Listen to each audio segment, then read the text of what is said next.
Hello there, my name is Ruwah, and I'm going to talk about corruption and how it brings about crime among the youth. So what is crime? A crime is a wrong or fault punishable by law. What is corruption in simple words? It is dishonest conduct by those in power.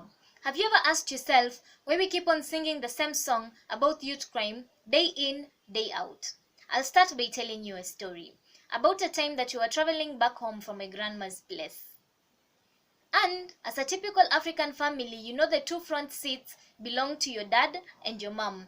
And the six of us were crammed at the back seat. We were traveling in a 5-seater truck. So the back of the truck was filled with pumpkins and other goodies that my grandma had given us to take back home. To top it all off, the windows at the back of the truck had all broken and we had put pieces of cloth to cover them up. As expected, police officers flagged us down. Guess what? The first thing my father said was, "Hapana kula matango," which is Swahili for, "Do you eat pumpkins?" And that is how we went scot-free. We gave them the pumpkins and my father was left free to go by. What does that teach me as a child?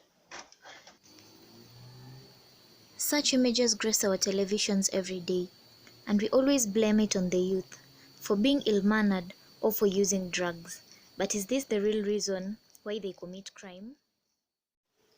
Corruption in the police is the main factor in increasing rate of crime in our country. People, specifically the youth, have no fear whatsoever in breaking laws because they know that if they do and if they get caught, they'll be released on spot if they pay a certain amount of money. Poverty and economic inequality is mainly brought about by poor governance. Most parents wouldn't be able to afford an education for their children due to this, and may lead to criminal thinking of the child. Unattainability of a higher education reduces the chances of a child to get employment, which increases the chances of him or her to get involved in crime. This usually leads to a criminal thinking of the child.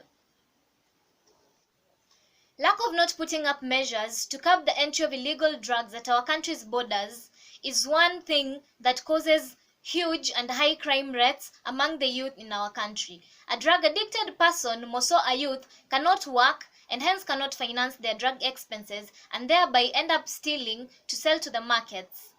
We are always blaming it on peer pressure instead of taking action against the drug barons that make these drugs easily available to our youth.